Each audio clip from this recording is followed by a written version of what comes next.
Hello, welcome back to the Bible in a Year Live Tanakh Project. We'll be reading chapters 4 to 7 of the book of Ezra from the Complete Jewish Bible today. Ezra 4. When the enemies of Judah and Benjamin heard that the people from the exile were building a temple to Adonai, the God of Israel, they approached Zerubbabel and the heads of fathers' clans and said to them, "Let us build along with you, for we seek your God, just as you do. And we have been sacrificing to him since the time of Esarhaddon, king of Ashur, who brought us here." But Zerubbabel, Yeshua, and the rest of the heads of fathers' clans in Israel answered them, "You and we have nothing in common, that you should join us in building a house for our God. We will build by ourselves for Adonai, the God of Israel, as Koresh, king of Persia, ordered us to do." Then the people of the land began discouraging the people of Judah in order to make them afraid to build. They also bribed officials to frustrate their plan throughout the lifetime of Koresh, king of Persia, and into the reign of Darius, king of Persia. During the reign of Akashverosh, at the beginning of his reign, they brought a charge in writing against the people living in Judah and Jerusalem. Then, during the time of Artaxashta, Bishlan, Mitzradat, Tavael, and their other colleagues wrote Artashta. The letter was written in Aramaic using Aramaic script. Recham, the district governor, and Shimshai, the secretary, wrote a letter against Jerusalem to Artaxashta, the king, as follows. From Recham, the district governor, Shishai, the secretary, and their other colleagues, the judges, the officials, the Dayaim, the Apharstatkim, the Taraphalim, the Apharsim, the Arkvim, the Bavlim, the Shushankayim, the Dayaim, the Elmaim, the other nations whom the great and noble Asnapar deported and settled in Shamron, and the others who remain in the country beyond the Euphrates River. This is the text of the letter they sent. To Artaxashtai, the king, from his servants, the people beyond the river. Let the king know that the Judeans who left you to come to us in Jerusalem are building their rebellious and wicked city. They have finished the walls and are now digging the foundations. So let the king know that if this city is rebuilt and the walls are finished, they will refuse to pay tribute, tax, or toll, and this will reduce the royal revenue. Now, because we ate the king's salt, and it is not right for us to see the king dishonored, we therefore are sending to inform the king, so that a search can be made in the archives of your ancestors.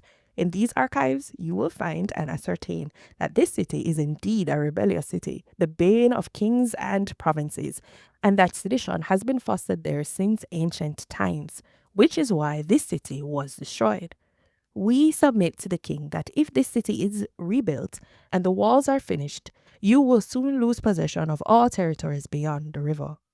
The king sent this answer to Recham, the district governor, Shimshai, the secretary, their other colleagues living in Shamron, and the rest beyond the river. Shalom. The letter you sent us has now been translated for me. I ordered a search made, and it was found that this city has a long history of revolt against kings, that rebellion and sedition have been fostered there. Also, that there have been powerful kings over Jerusalem who ruled all the territories beyond the river, and tribute, taxes, and tolls were paid to them. So now, order that these men stop work, and that this city not be rebuilt until I order it. Take care not to neglect your duty, otherwise the harm may increase to the damage of the king. When the text of King Artaxashta's letters was read before Recham, Shimshai, the secretary, and their colleagues, they hurried to Jerusalem to the Judeans and stopped their work by force of arms. So the work on the house of God in Jerusalem ceased. It remained at standstill until the second year of the reign of Darius, king of Persia. Ezra 5. The prophets Haggai and Zechariah, the son of Iddo, prophesied to the Judeans in Jerusalem and Judah. They prophesied to them in the name of God of Israel. Then Zerubbabel, the son of Shealtiel, and Yeshua, the son of Yotzadok, began building the house of God in Jerusalem. With them were prophets of God helping them.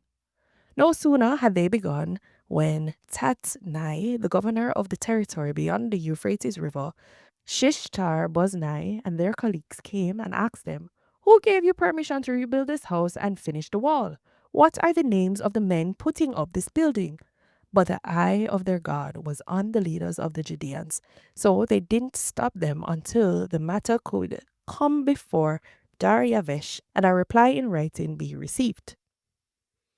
Here's the text of the letter which Tatnai, the governor of the territory beyond the river, Shatar Boznai, and their fellow officials beyond the river sent to Dariavesh the king.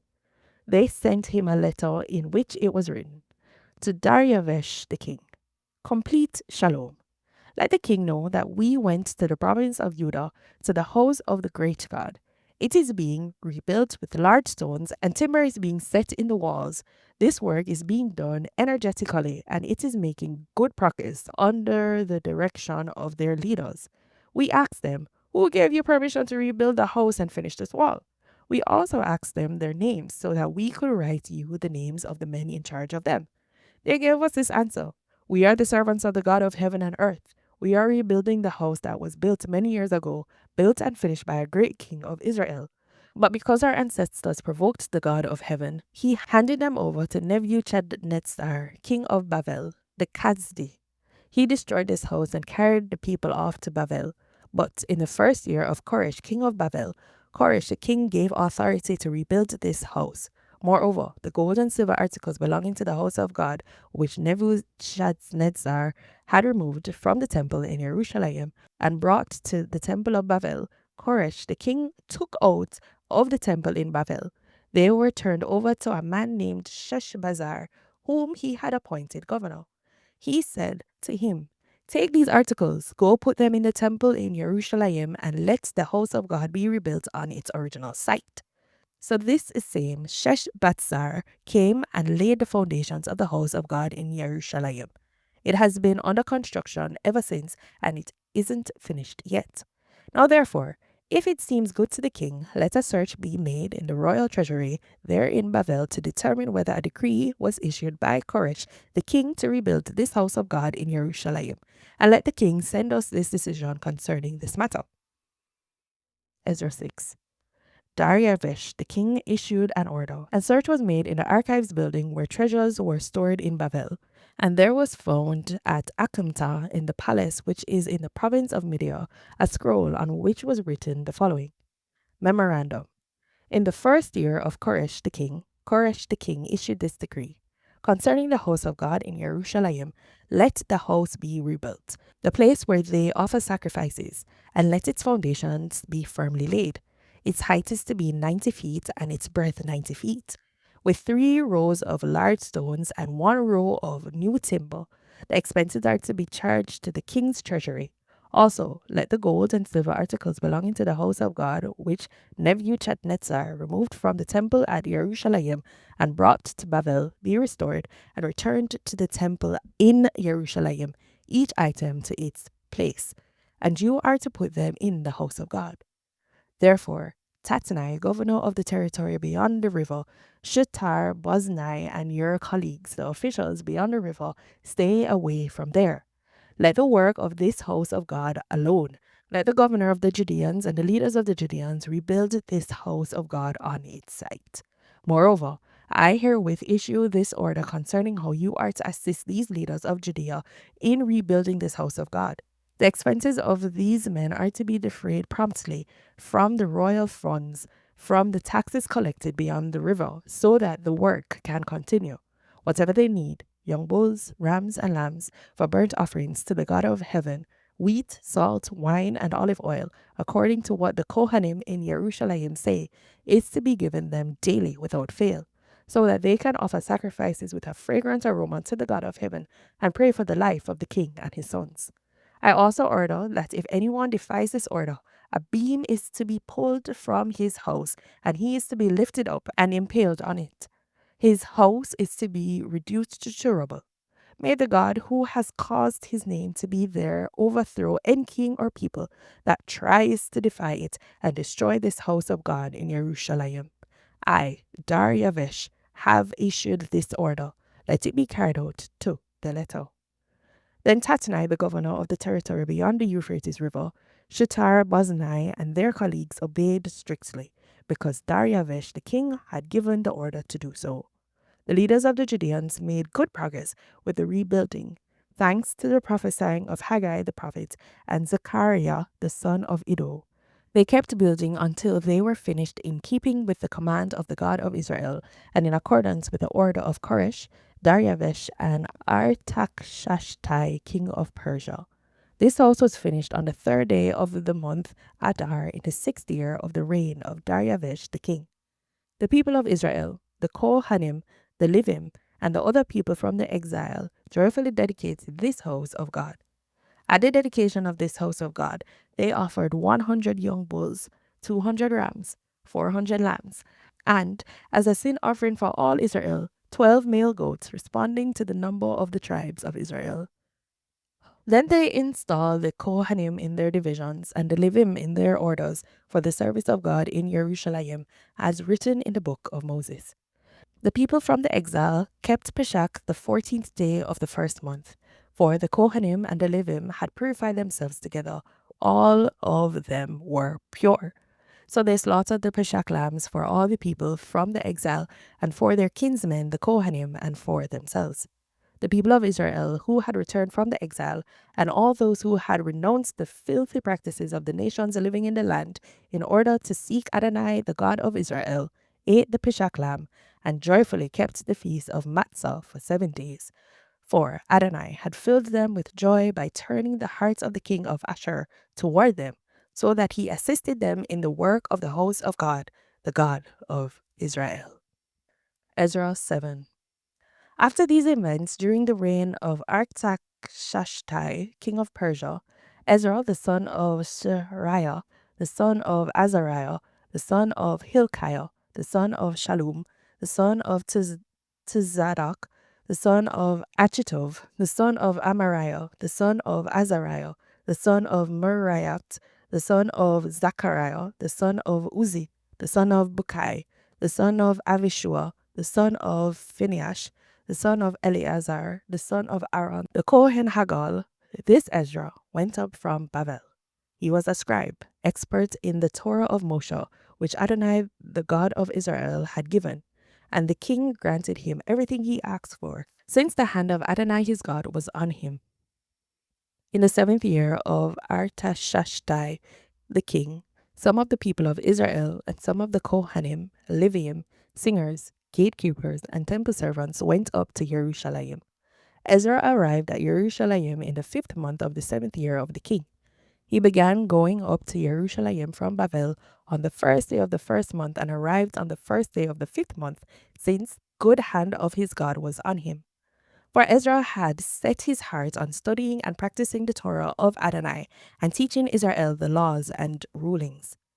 Here is the letter that King Artakshashta gave Ezra the Kohen and Torah teacher, the student of matters relating to Adonai's mitzvah and his laws for Israel. From Artakshashta, King of Kings, to Ezra the Kohen, scribe of the law of God of heaven, etc.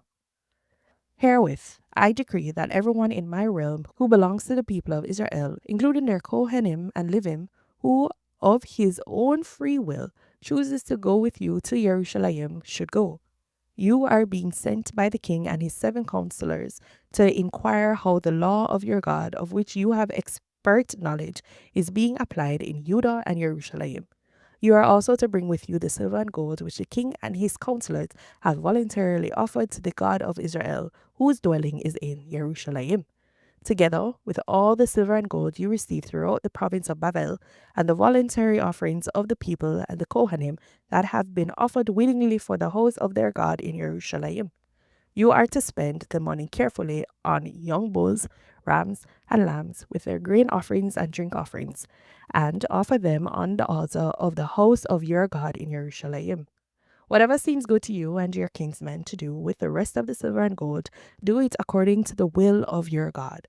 The articles given to you for the service of the house of your God, deliver to the God of Jerusalem. Whatever else may be needed for the house of your God that you have to supply, you may supply from the royal treasury. I, Artaxshashta the king herewith order all the treasurers in the territory beyond the Euphrates River to do carefully everything Ezra the Kohen, scribe of the law of the God of heaven, requires of you, up to the third and a third tons of silver, 500 bushels of wheat, 500 gallons of wine, 500 gallons of olive oil, and unlimited amounts of salt. Whatever is ordered by the God of heaven is to be performed exactly for the house of the God of heaven. For why should wrath come against the realm of the king and his sons? Moreover, we herewith proclaim to you that it will be illegal to impose tribute, taxes, or tolls on any of the Kohanim, Leviim, singers, gatekeepers, servants, or laborers in this house of God. And you, Ezra, making use of the wisdom you have from your God, are to appoint magistrates and judges to judge all the people in the territory beyond the river, that is, all who know the laws of your God, and you are to teach those who don't know them.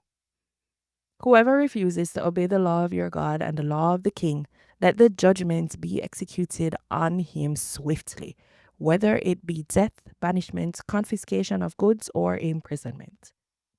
Blessed be Adonai, the God of our ancestors, who has put such a thing as this in the heart of the king, to restore the beauty of the house of Adonai in Jerusalem, and has extended mercy to me before the king and his counselors, and before all the king's most powerful officials.